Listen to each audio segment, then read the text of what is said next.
Dites pas que vous les portez, c'est pas vrai. Vous êtes... Je savais qu'il allait Non, dire. non, non, non, non. Je- Vous je- pouvez les reconditionner. Oui, bah Et oui, c'est ça qui est évidemment. important. C'est notamment le cas d'Aline Berwart. On va lui demander de venir sur le plateau, Aline, parce qu'elle a une idée qui mérite qu'on en parle. Elle a fondé Cut. C'est alors, on va vous laisser vous installer. Cut, c'est quoi? C'est des rencontres style Tupperware pour apprendre aux gens à customiser leurs vêtements, leurs sacs et tout. Customiser, Là, je sais plus. voilà. Customiser, personnaliser, transformer ses vêtements.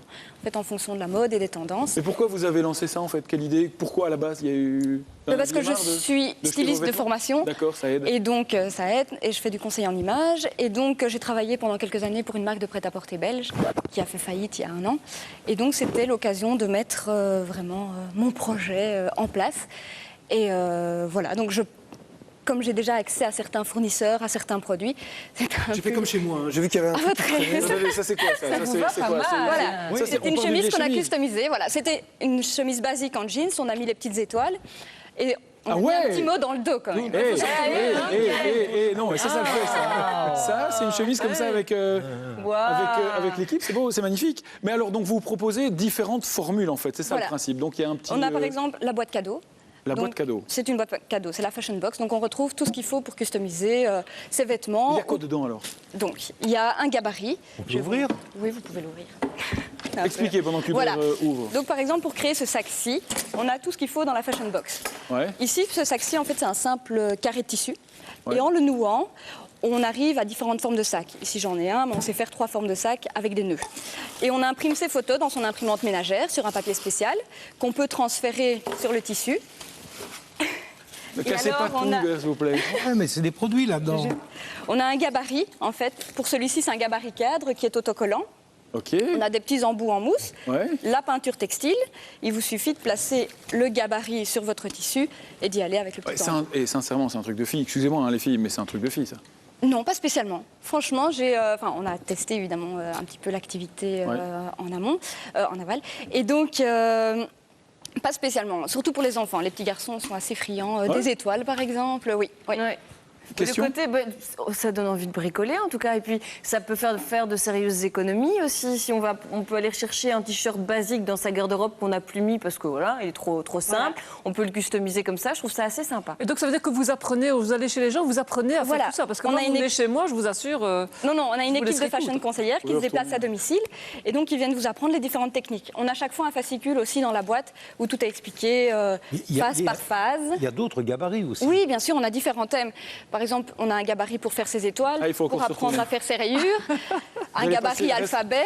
Le reste de l'émission de dos. Non, mais c'est Michael. sympa derrière. Non, mais hein. cela dit, On a- sincèrement, oui. donc plusieurs formules, plusieurs Oui, box. voilà. Et les prix, parce que c'est ça qui nous Alors, intéresse aussi. là, la je box, retourne. elle est à 49,99.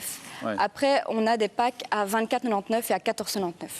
Et ça résiste au lavage, tous vos Oui, petits gadgets à 30 là degrés, sans problème. À 30, pas à 40. Allez, par 40, exemple, les fournisseurs disent 40, moi je préfère dire 30 par sécurité. Oui. ici, là, le box à l'entrée à 50 €. Oui. On peut faire quoi? Combien Combien de- de oui, vêtements? combien de fois on peut Combien de- l'utiliser? En fait, une fois que vous avez le gabarit, le papier transfert, forcément, vous l'utilisez et après, vous pouvez en fini. racheter. Oui. Maintenant, les gabarits, vous pouvez les utiliser infiniment parce qu'ils sont autocollants, mais ça ne part pas au lavage. Donc, vous pouvez les réutiliser sans problème. Vous avez le fascicule, vous pouvez créer autant de sacs que vous voulez.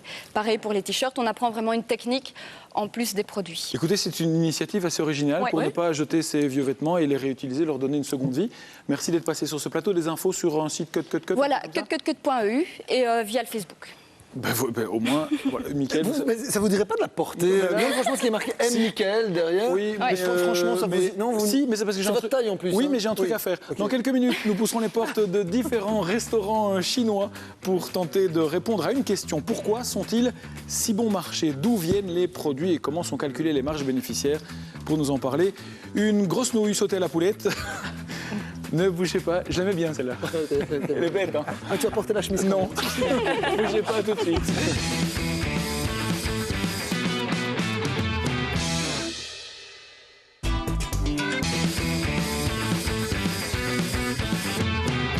Troisième et dernière partie dont n'est pas les pigeons. Bon appétit, tiens, si vous passez à table, parce que là, moi, j'ai faim. Mickaël, vous n'avez pas un truc pour moi? Bah oui, un chinois ou chez moi, Mais Sébastien? pour le coup, je vais prendre chinois. Bon, qui mange chinois, justement, autour de la table? Est-ce que vous avez l'habitude de... Oui, c'est excellent chinois. Oui. Alors, je sais pas vous, mais moi, quand je mange chinois, c'est pas ça. Je prépare pas ça à la maison. En général, je vais au restaurant ou je passe commande chez le traiteur du coin. Pas plus tard qu'hier, d'ailleurs, je me suis régalé avec le 24 et le 36. Je vous raconte pas à quel point c'était bon. Vous n'avez pas terminé avec un petit 69? Non, ça c'était un petit peu plus tard. C'était le dessert des litchis dans son mais- coulis de fruits frais. Ouais, Mais ouais. c'est quoi ces chiffres? Vous jouez au dé en mangeant, vous quoi? Non, au loto. Mais en fait, vous n'allez pas souvent chez le Chinois, Hubert, parce que chez le Chinois, c'est comme ça que ça se passe. Vous savez, hein, on ne s'amuse pas à essayer de prononcer les plats dans un chinois approximatif. Non, on donne des numéros. C'est beaucoup plus simple.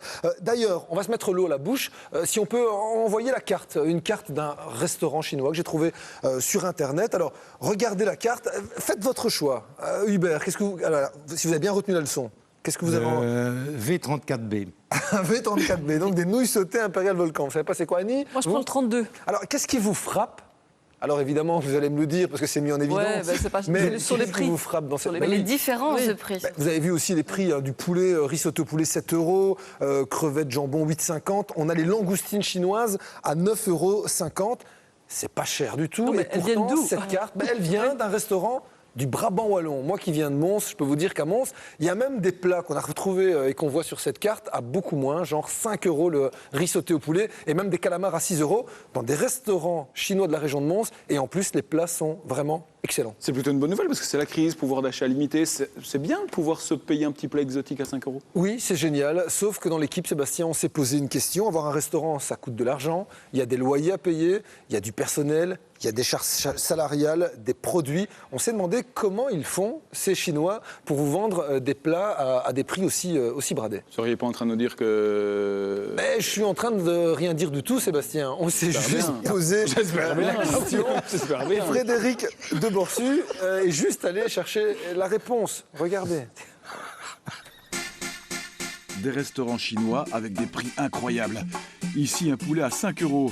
Là, des scampis à 7,10 €. Pour connaître le secret de ces prix, parfois étonnants, nous avons contacté de nombreux restaurants chinois. Le patron n'est pas là. La plupart d'entre eux n'ont pas souhaité nous parler. On ne sait pas vous interviewer, vous. Non? Bizarre. Dans ce géant de la restauration chinoise, on souhaite rester très discret, malgré nos questions toutes simples. Est-ce qu'on peut vous poser quelques questions? Non. Dans cet autre restaurant, tous les prétextes sont bons pour ne pas répondre. Madame, par exemple, C'est la patronne. c'est la patronne, ça, ouais, vous savez bien. Mais vous pouvez un petit peu traduire, peut-être? Non, je parle pas vraiment bien chinois. On se moque littéralement de nous. Mais quand on pousse un peu la conversation en caméra cachée, Vous, pour ce prix-là, vous ne savez pas travailler que du frais. C'est pas possible. C'est du surgelé. Oui, c'est ça, oui. La viande qu'on reçoit, Voilà. les légumes non, mais je veux dire la viande qu'on reçoit. Il y a beaucoup d'entrées, c'est directement chez le fournisseur préparé. des plats livrés tout faits par le fournisseur. Voilà le secret. C'est C'est ça. tout acheté, C'est ça, voilà. c'est tout acheté, ça c'était tout acheté, ça je crois que c'est fait nous-mêmes, mais avec une base. Une base pas maison, achetée toute faite. On a bien compris. Attention, tous les restaurants chinois ne pratiquent pas cette cuisine toute faite. Ici, les légumes sont frais. Alors dans ce cas, comment les prix pratiqués sont-ils plus bas qu'ailleurs? Vous travaillez en famille, il y a votre maman et votre mari? Oui, tout à fait. Maman, elle est là en rien mesure pour m'aider, pour préparer. Et moi et mon mari, on travaille 100% là-dedans, dans l'Horeca. Oui. Le travail avec les parents, les sœurs, les frères. Diderich Legrain est critique gastronomique, il confirme la tendance. Ici, on travaille en famille. Et il y a beaucoup de restaurants chinois où il n'est pas rare de trouver 3 générations qui travaillent ensemble. Et donc, on parle de main-d'œuvre en noir. Non, ce n'est pas le cas, simplement. Ils sont conjoints aidants, ils sont associés parfois dans le restaurant. Donc, il n'y a pas de salaire. Ils ne sont pas salariés et donc peuvent se permettre un coût de revient d'un plat à quelques euros et donc le vendre à 8 €. Ce n'est pas rare du tout. Dans ce restaurant chinois, la portion de poulet vaut 2,50 € en prix d'achat. Et puis le riz servi permet aussi de faire baisser les prix. Le riz est un ingrédient qui ne coûte pas cher. Le riz est un ingrédient qui donne une impression de satiété. Et donc, on peut avoir des plats comme ça qui sont remplis de sauce avec quelques ingrédients, beaucoup de riz, beaucoup de saveurs. Mais il existe également des restaurants chinois gastronomiques, bien plus chers, comme ici. Les plats y sont vendus 20 € au moins, mais le canard ou le porc sont achetés par le chef parfois à 25 € du kilo. La qualité prime. Si vous n'avez pas un bon produit, et vous êtes obligé de pourrer des épices pour que ça aille. Et alors, essayez de. Voilà, c'est les que ça. Hein. C'est les que ça, il n'y a pas de secret. Autre philosophie, autre matière première. À vous de faire votre choix de resto chinois. Et quand on fait des reportages pareils, on a envie de faire des révélations. Pour le coup, je suis bien content qu'on n'ait pas fait de révélations parce que moi, du chinois, j'en mange 3 fois par semaine. Donc finalement, ce que l'on a dit dans le reportage, ça reste plutôt rassurant. Mais stop aux clichés qui ont la dent dure. Tous les restaurants chinois ne vendent pas des plats tout fait, comme ça arrive parfois. Tous les restaurants asiatiques ne vendent pas non plus de produits surgelés ou ne bradent pas les prix. Comme je vous le disais, c'est important de faire la part des choses. Maintenant, on n'a pas fait le tour de toutes les guinguettes chinoises du royaume, comme on n'a pas fait le tour de tous les restaurants italiens, libanais, turcs, marocains, belges, français. Vous l'aurez compris, on ne stigmatise pas, on fait confiance à son palais, on fait confiance à son estomac, aux bouches à oreille, mais aussi aux autorités compétentes comme l'AFSCA qui veillent pour nous à ce qu'on ne mange pas finalement n'importe quoi. Cela dit, les plats à 5-8 € dans la cuisine chinoise, c'est paradoxal parce que cuisine exotique, c'est souvent plus cher. Oui, et franchement, à part les restaurants ou traiteurs chinois qui bradent les prix pour les raisons qu'on a vues dans le reportage, le riz qui est présent et qui ne coûte pas beaucoup d'argent et qui a tendance à vous remplir assez rapidement et vous éviter d'avoir faim. Mais voilà, Sébastien, vous rigolez, mais c'est vraiment le cas. Le fait qu'ils travaillent aussi en famille et qui donc leur permettent de brader les prix, c'est pas le cas pour toutes les cuisines exotiques. Il suffit d'aller chez le japonais au coin de la rue pour se rendre compte que c'est cher. Les restaurants libanais sont très chers aussi, les restaurants indiens, parce que ça demande aussi des techniques particulières. On travaille avec des épices qui viennent de loin. Donc c'est pas le cas de toute la cuisine exotique. Même chose pour les Grecs finalement. La cuisine grecque, elle se résume pas à la pita gyros accompagnée d'une feuille de vigne. En général, dans les bons restaurants grecs, ça coûte très cher, même si ils ont de la très bonne viande que nous, une pita à 3,50 € de la fameuse rue des Pitas, qui s'appelle pas la rue des Pitas, près de la Grand Place, nous, on est content. Comme on est content aussi finalement de payer un plat parfois à 5 €, même s'il y a juste un petit peu de poulet, même s'il y a pas mal d'épices, à partir du moment où, je vous le disais, c'est clean, c'est propre, les choses sont claires. Pourquoi pas? D'ailleurs, je suis pas le seul à aimer cette cuisine chinoise, sauf que moi, je décide pas d'en faire une chanson, Sébastien. Pourquoi je vous dis ça? C'est parce que pour le moment, et c'est vraiment récent, depuis quelques jours, ce qui fait le buzz sur Internet, c'est la petite Alison. Elle a 13 ans et elle est fan de cuisine chinoise au point où elle a décidé de le chanter et ça devient un véritable phénomène. Plus de 20 millions de vues sur YouTube. Je l'ai en tête depuis ce matin, donc il n'y a pas de raison que ça ne vous casse pas les oreilles non plus. Allez-y, cadeau.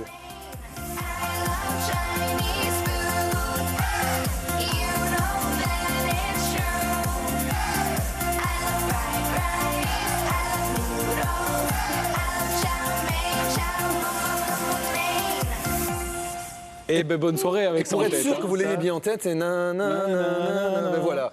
Réaction, commentaires, bons plans, n'hésitez pas à les poster sur la page Facebook de l'émission ou via le site rtbf.be/pigeon. Demain, gros plan sur ces millions de factures électroniques qui sont émises chaque année en Belgique. Factures électroniques, c'est bon pour l'environnement, facile à ranger, c'est un gain de temps aussi. Mais ça peut avoir des conséquences pour le consommateur. Lesquelles? On vous expliquera tout ça demain. On vous parlera de la liste Ne m'appelez plus, remplaçant de la liste Robinson. Elle est en place depuis quelques mois. L'occasion pour nous de faire le point et de vérifier si les consommateurs reçoivent moins d'appels non désirés de sociétés qui veulent vendre tout et n'importe quoi. Et puis c'est une nouvelle tendance sur le marché. Le vin en canette fait son apparition dans quelques magasins. C'est étonnant, alors nous on a voulu tester sa qualité avec des sommeliers tant qu'à faire. Résultat, demain qu'est-ce qui se passe, Hubert? Vous rigolez bien? Mais non, il me pousse, c'est un gamin, oui, il fait le gamin. Il vous pousse à quoi? À chanter I Love Chinese Food? Ça surtout, on en reparle demain. Belle soirée à vous, Météo Journal télévisé. C'est la suite de votre programme. Belle soirée sur la 1.